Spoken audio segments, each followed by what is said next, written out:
Thanks for your interest in Mech-Q. Here you'll find the main ducting module. Here we have our different shapes, and here we have our insulation options. We can turn off the insulation if required. Over on the left here is our size. Type in what you need. You can specify your pressure rating. That's going to show up in the bill of materials. These are our different drawing configurations. And next door we have the options, where you can activate the Draw 3D option and activate and deactivate the bomb. You'll also be able to enter your size label and configuration here. Here you can choose whether or not you want flanges attached and the insert point mode, whether or not you want to insert it from the top, center, or bottom.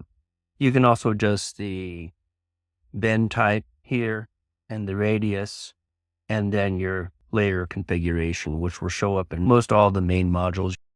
And next to your draw button, you'll see the bill of materials option here, which we will explore later.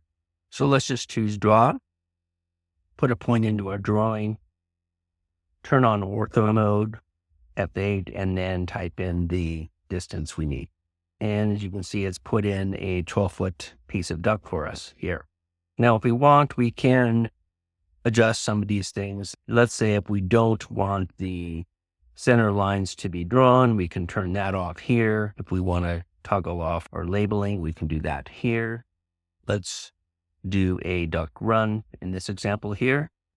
So we'll choose draw. And this time, let's just pan up a little bit and we'll start here. We'll come over 10 feet. We'll go down, let's say another 10 feet. Enter. And just like the piping, it wants to continue on and put another elbow in. But if we want to terminate it at this point here, we just press enter and exit. In later videos, we'll explore some of these options here, such as elbows, T's, and so forth. Hope this video has been helpful, and let us know if you have any questions.